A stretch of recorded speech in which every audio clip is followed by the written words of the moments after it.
整个长沙除了5一广场的地铁出口是最多的以外，这个地铁4号线的杜家坪地铁站，它的出口也是最多的，它有10个出口，整个长沙排第2。这里的位置就是黄兴会展片区，把这个地方规划10个出口，一定是有原因的。所以我认为会展片区未来的心脏部位就是杜家坪地铁站附近，规划的有商场、地铁、学校，包括雅礼本部，还有公园。所以今天我们看的这个项目呢，就是离杜家坪地铁站很近的那个地方，叫城防恒伟雅林，目前房价卖9000多一个平方。应用繁华里面的一句话叫“唯日月和土地长存”。兄弟们，这个项目一定要引起重视啊！它所在的位置是整个会展最好的地方。为什么说最好呢？你看，第一个地铁站光南站，第二个杜家坪地铁站，一个项目占2个地铁站，项目就在这里，1期、2期、3期、4期、5期开发，2个地铁站。这是雅礼的本部新校区。这里还有雅礼9年制，买着房就能读这个学校，小学、初中全部搞完。然后这是会展国际，包括这个体育公园，还有前面还有商业，20万方的这个商业已经签约了，明年开业。雅礼印绝对是属于整个会展的心脏部位。其实这个地方在最开始土地还没有卖的时候，我们特别期待到底是谁拿这个地块。整个项目分5期开发，你看这边就是杜家坪地铁站，离它的未来的4期比较近。然后这是学校、小初，包括雅礼本部在这里。然后这块是1、2期。那目前在卖的是1期，1期的房子整个是6栋房子，户型的话3个，108、137、166，容积率2点多，然后都是10几层的小高层，所以容积率很低，得房率高，9000多，1万左右，贵的1万多一点点，明年就能交房。这边呢就是离光达地铁站是最近的，从1期走过来大概就300来米吧。整个项目占了2个地铁站，而且它这个项目是被3个公园围绕的，第一个公园是清水塘公园，第2个就是北侧的这个中轴公园。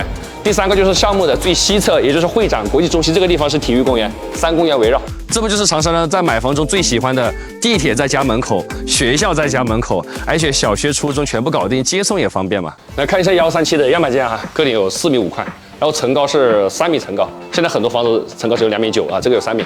南向就是一个很大的这个落地窗阳台，这个户型设计呢是很传统的那种4房设计，因为它只有137平，所以它得房率很高，是因为房间的赠送面积多。来，我们看一下第1间房，这个书房，就这个书房就赠送了一半，前面有一个小阳台，也是落地窗。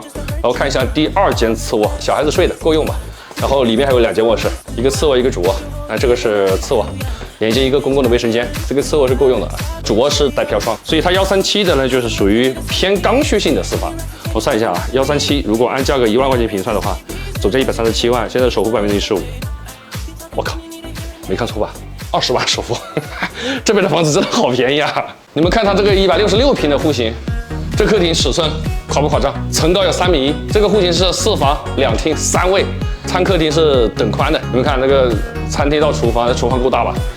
所以这个房子得房率非常高，在其他小区估计得要到180到190才有这么大。这是他们最小的户型，108个平方，它这种风格是奶油风，但是交房都是毛坯啊。然后我们看一下户型图，这是108的，比较经典的3房设计，166平的户型，南北通透，4K 的超蓝。108如果按9400一个平方算的话，它总价才100万一套，15%的首付，首付10几万，主打就是性价比啊。整个房子看完以后，我们发现这个地方竟然只卖9000多，而且家门口的雅礼9年制，从幼儿园到小学、初中全部解决，高中在旁边还是雅礼本部的新校区。最近有一个新闻，长沙县所有的学校都改名了，叫做长沙市，所以我们期待一下这个整个会展片区，现在价格真真实实是，就感觉是整个长沙的价格洼地啊！现在长沙去买刚需房，动不动1万2、1万3、1万4、1万5，它多少？它9000多。所以兄弟啊，这个地方未来非常可期，土地资源多，规划好，而且人家2条地铁真金白银干进去来的，地铁是开通的，雅礼本部也开过来了，我认为未来是可期的。这个产品大家可以来看看。